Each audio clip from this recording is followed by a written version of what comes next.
All right, so in this episode of Center for Tax Studies Individual Income Tax course, we are going to be discussing gains and losses from property transactions. Woohoo! We're going to be discussing capital gains as well and how to calculate those. So let's get started.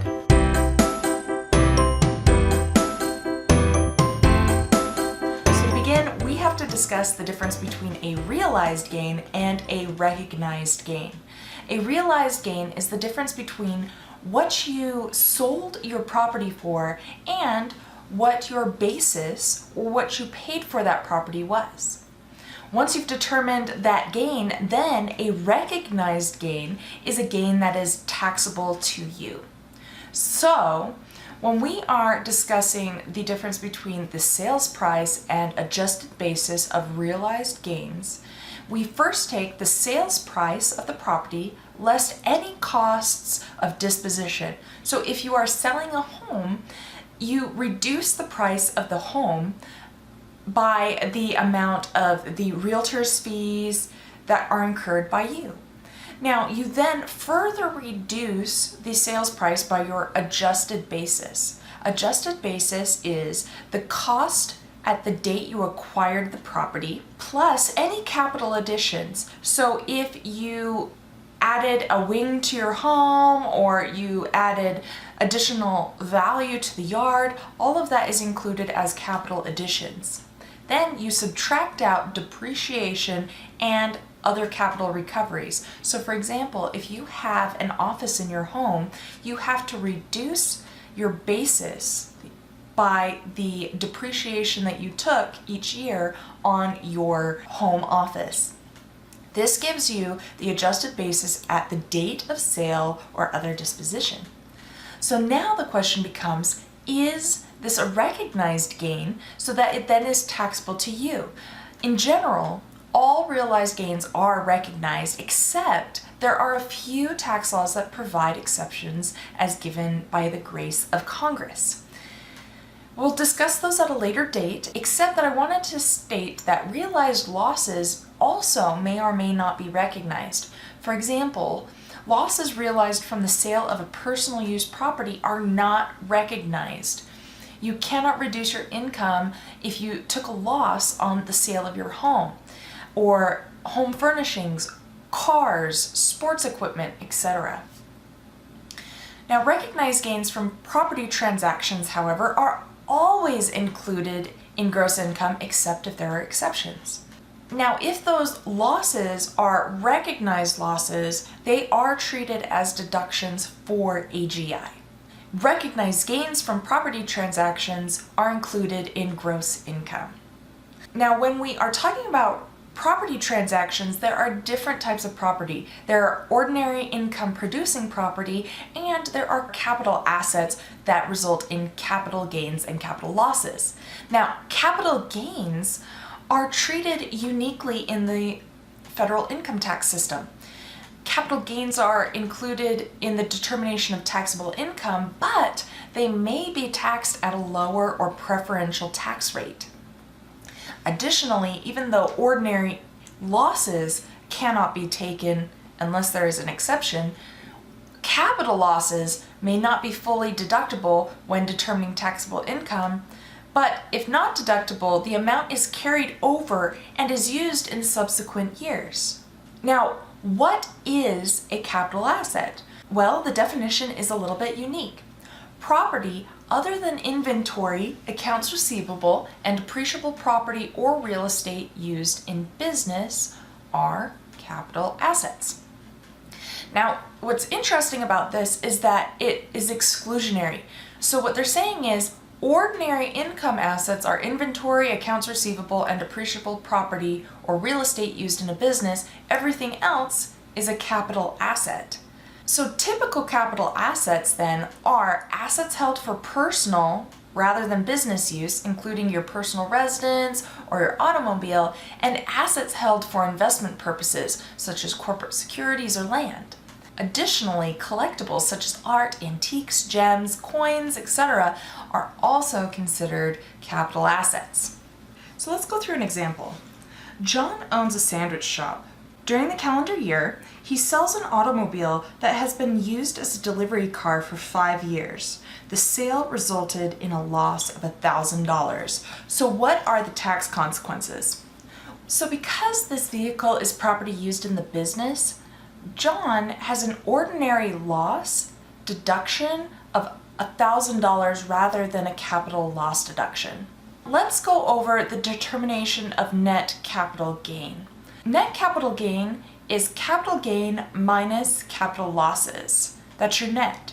So when determining capital gains and capital losses, you have to categorize them by how long you've held the property or the holding period. So for short-term capital gains, capital losses, you've held the asset for 1 year or less. Whereas long-term capital gains and losses, you've held the property for more than 1 year. So when determining your net capital gain, you categorize the property sold, either short-term or long-term. Then you net the gains and losses in each category. So if excess losses result, they are then applied to the category carrying the highest tax rate. And a net capital gain occurs when the net long-term capital gains exceed the net short-term capital losses. So to describe, let's go over an example. In the current year, Christy has the following capital transactions and resulting gains or losses. She has red corporation stock that she sold. She had held it for 8 months with a gain of $1,000. She has blue corp stock that she sold that she had held for 10 months with a resulting $3,000 loss. Green corporation stock, which she held for 5 years with a $2,000 gain, and land that she had held as an investment for 4 years with a $4,000 gain. Now, how do we determine the net capital gain? Well, we know that the red corporation stock was a short-term capital gain of $1,000, and this short-term capital gain of $1,000 is offset by the short-term capital loss because these two stocks were held for less than 12 months or a year. That's offset by the $3,000, which results in a short-term capital loss of $2,000. We then identified that the green corporation stock, because it was held for 5 years, is actually a long-term capital gain, and the land held as an investment for 4 years, also a long-term capital gain. So these two are netted together, plus the $4,000, and we get a long-term capital gain of $6,000. So long-term capital gain and a short-term capital loss of $2,000. Now you offset these two. You can offset the long-term capital gain of $6,000 by the short-term capital loss of $2,000, and that gives you an answer of $4,000 net capital gain. So now, what if instead of a net capital gain, you receive a net capital loss? Well, that's treated a little bit differently. The net capital loss can only offset ordinary income each year by $3,000. So you can only take $3,000 of your capital loss. If there are both short-term capital losses and long-term capital losses, the short-term capital losses must be used first, and remaining net capital losses are carried over indefinitely until they are used up, subject to that $3,000 annual limit. When carried over, the excess capital losses retain their classification as either a short-term capital loss or a long-term capital loss. Now, as mentioned before, capital gains have preferential tax rates. And as you'll see here, those preferential tax rates are are mostly for long-term capital gains, but let's go over this for a second.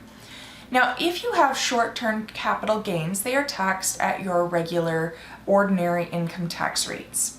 However, if you have long-term capital gains, they can be taxed at either 28% if these are collectibles, 25% if they are certain depreciable property used in a trade or business or otherwise known as unrecaptured 1250 gain, or as you may have heard of, you can get the 0, 15, 20 rates, which are long-term capital gains. When your marginal tax rate is less than 15%, then you get 0%.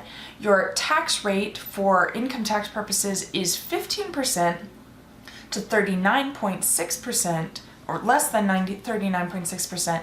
Then it's 15% applied to your capital gains. Or if you have a 39.6% bracket, then you have capital gains of 20%. Well, that's really remarkable because if you are in a 39.6% bracket, you don't want your income to be classified as ordinary income. You want it classified as capital gains. And so during the 2008 presidential election, when Romney was one of the presidential candidates, there was a lot of question about his tax rates and the fact that they were so low.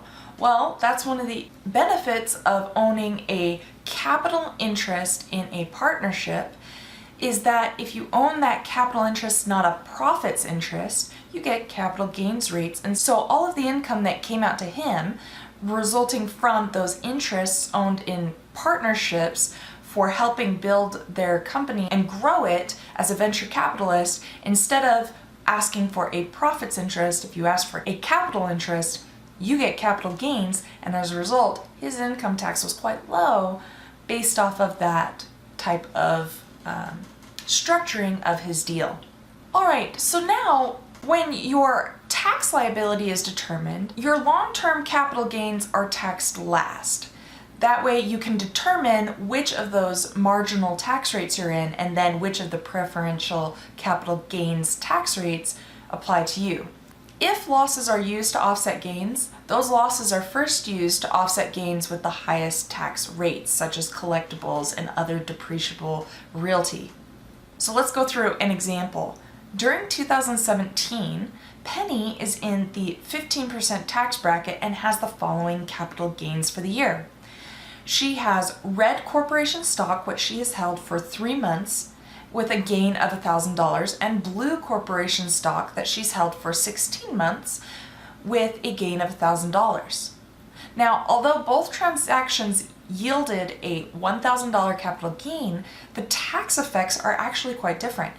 Penny pays a tax of $150 on the red stock gain because you apply the $1,000 at her marginal tax rate because that is a short-term capital gain, but she owes 0 tax on the blue stock long-term capital gain because it's a long-term capital asset that resulted in a gain, and her marginal tax rate was 15%, resulting in the 0% capital gains tax bracket. Kind of cool. All right, now let's go to a new example. Assume the same facts in the previous example, except that Penny's regular tax bracket for the year is 33%, not 15%.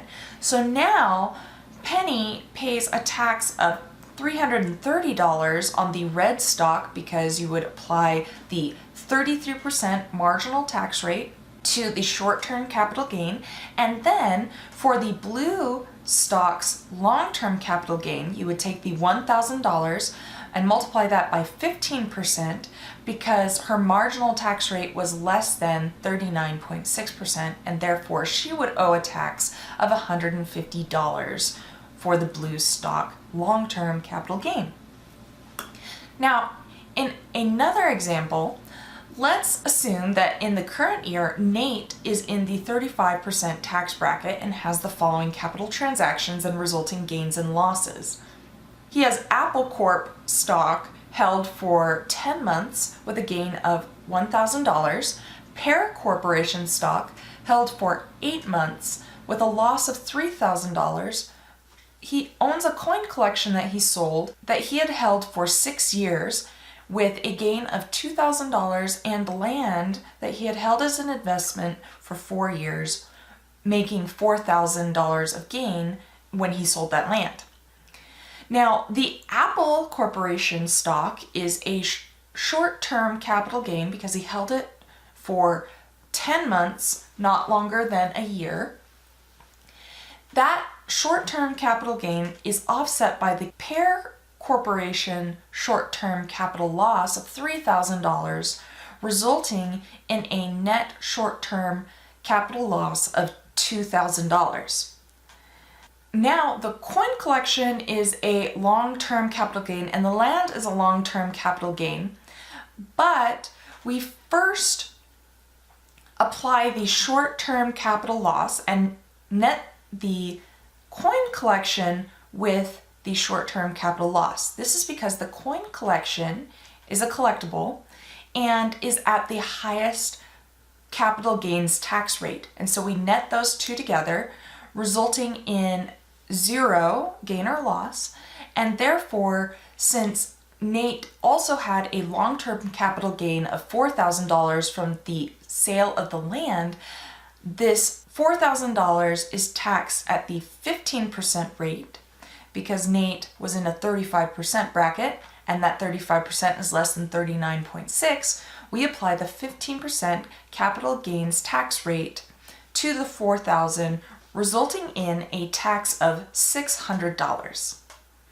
All right, so that is a primer on the difference between ordinary income and capital gains and losses, as well as the gains and losses on property transactions. So if you have any questions, feel free to leave a comment in the comment box below, or you can email me at centerfortaxstudies@gmail.com. Also, feel free to like this episode if you liked it and subscribe with that subscribe button. And until next time, thank you so much.